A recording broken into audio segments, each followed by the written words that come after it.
Very good evening. You're watching DD News Kohima with me, Sinti Runla. A look at our top stories first. Chief Minister of Nagaland, Dr. Neiphiu Rio, says policing is relationship built on cooperation and mutual respect.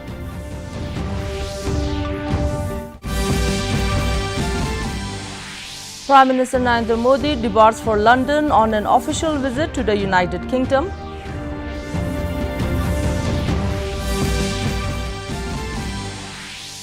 Nagaland Chief Minister Dr. Neiphiu Rio inspects landslide-affected areas in Kohima.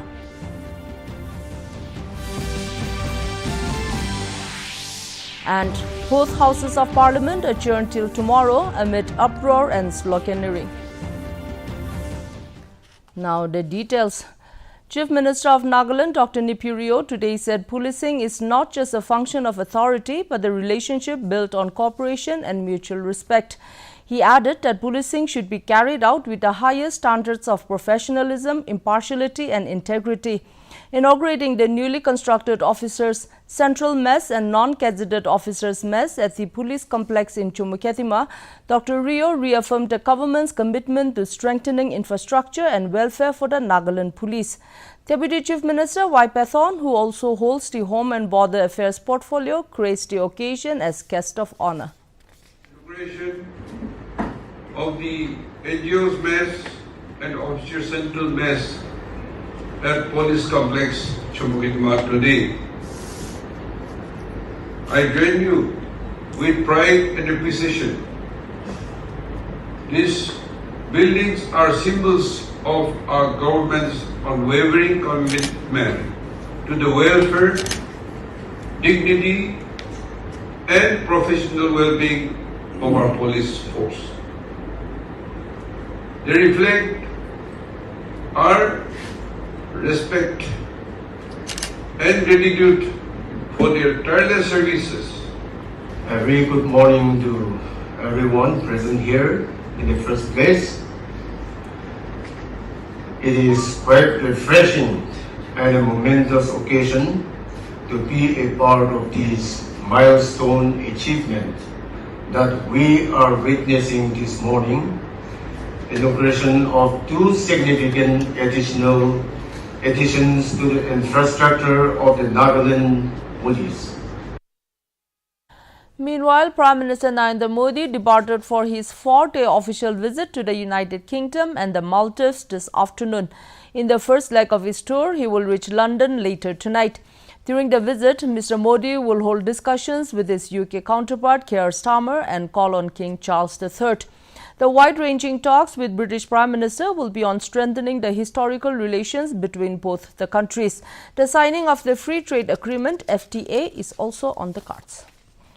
Nagaland Chief Minister Dr. Neiphiu Rio, along with Deputy Chief Minister Y. Pathon and T.R. Ziliang, visited the landslide-affected area at Pesama and the Besama-Kisama Bypass Road in Kohima yesterday to assess the damage and review ongoing restoration efforts. Addressing the media at the site, Dr. Rio expressed deep concern over the recurring nature of landslides in the region. He stressed the need for a permanent alternative route that meets national highway specifications, noting that continuous use of the current village road by heavy vehicles poses a serious threat to its durability.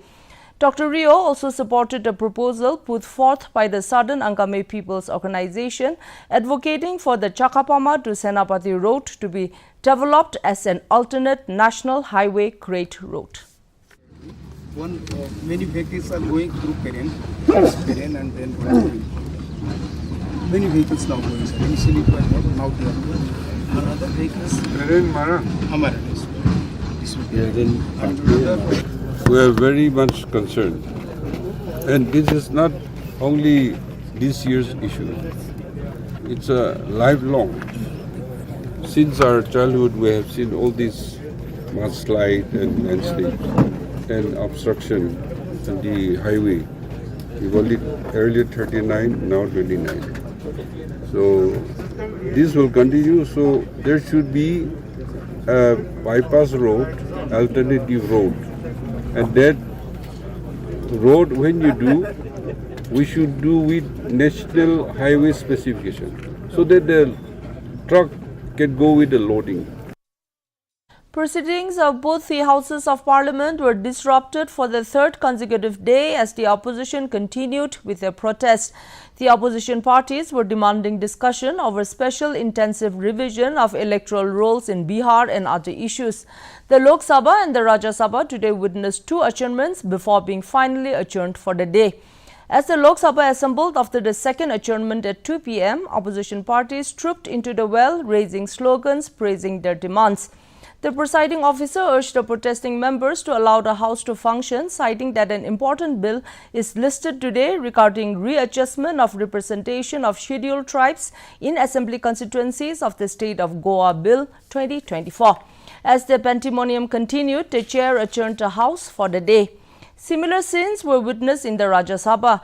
After the second adjournment, when the House assembled at 2 p.m., the opposition parties created ruckus in the House and demanded discussion on special intensive revision in Bihar. Amid noisy scenes, Port, Shipping and Waterways Minister Sarbananda Sonowal moved a Carriage of Goods by Sea Bill 2025 for consideration and passing, but due to the opposition party's ruckus, the discussion could not take place. The Deputy Chairman appealed to the opposition members to allow 0 hours so that the members can raise their issues, but the opposition continued with their protests, leading to adjournment of the House. Electronics and IT Minister Ashwini Vaishnav has said that India has a strong information technology ecosystem which generates annual revenues of more than $250 billion and provides employment to more than 6 million people. In a written reply to a question in the Lok Sabha today, Mr. Vaishnav said Stanford AI rankings place India among the top countries in AI skills, capabilities and policies to use artificial intelligence. He said India's AI strategy is based on the vision of Prime Minister Narendra Modi to democratize the use of technology, and it aims to address India-centric challenges, create economic and employment opportunities for all Indians. And it's time now for a short break. Please stay with us. Video like करने के पैसे मिलेंगे? So easy. अनजान links पर click मत कीजिए। RBI कहता है जानकार बनिए, सतर्क रहिए। कम ब्याज पे लोन चाहिए, वो भी ऐप से। वाह! अनजान ऐप से बचें। RBI कहता है जानकार बनिए, सतर्क रहिए। Welcome back. In a major step towards advancing public health efforts in Nagaland, the State Department of Health and Family Welfare today launched a health worker guide, brief advice protocol and tobacco-free village guidelines in Kohima. The launch took place during a state-level workshop on strengthening tobacco control and tobacco cessation, organized by the Directorate of Health and Family Welfare in collaboration with Vital Strategies under the National Tobacco Control Program. The guideline aims to equip frontline health workers and community institutions with practical guidance to promote behavior change, deliver brief cessation advice, and support tobacco-free environments. It may be noted that the Vital Strategies' continued collaboration with the years has supported the state through technical expertise, capacity building, and policy support. The Election Commission has started the process of election to the office of Vice President following the resignation of Jagdeep Dhankar. The process commenced after the Ministry of Home Affairs was notified of the resignation of Mr. Dhankar yesterday. On Monday, Jagdeep Dhankar resigned from his post, citing health issues. On completion of the preparatory activities, the announcement of the election scheduled to the office of the Vice President will be made by the Commission. Major pre-announcement activities which have already been started include preparation of the Electoral College, which consists of elected as well as nominated members of the Rajya Sabha as well as the Lok Sabha. According to the poll body, the Election Commission under Article 324 is mandated to conduct the election to the office of the Vice President. The External Affairs Ministry today said that in the wake of the Air India crash in Ahmedabad, the concerned authorities had carried out identification of victims as per established protocols and technical requirements. In response to media queries regarding a report in the Daily Mail on the Air India crash, Ministry spokesperson Randhir Jaiswal said all mortal remains were handled with utmost professionalism and with due regard for the dignity of the deceased. He said the Indian side is continuing to work with the UK authorities on addressing any concerns related to this issue.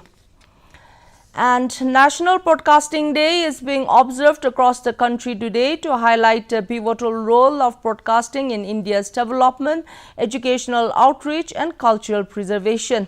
On this day in 1927, the first ever radio broadcast in the country went on air from the Bombay station under the Indian Broadcasting Company.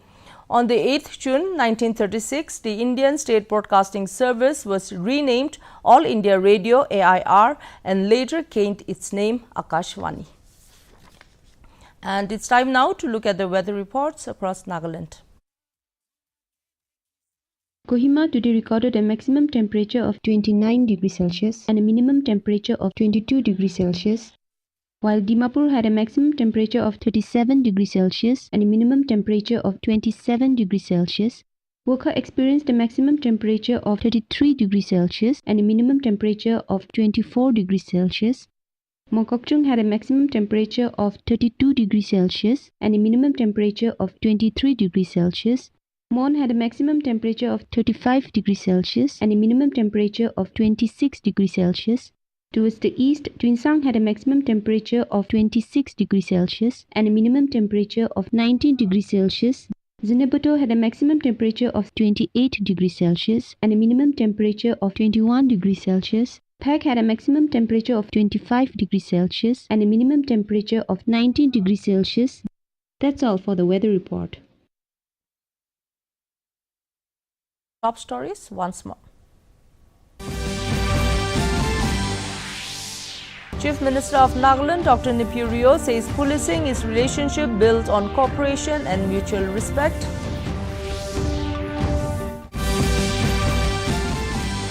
Prime Minister Narendra Modi departs for London on an official visit to the United Kingdom.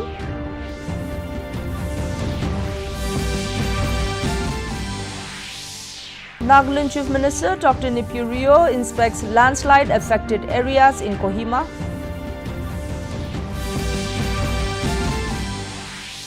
And both houses of parliament adjourned till tomorrow amid uproar and sloganeering.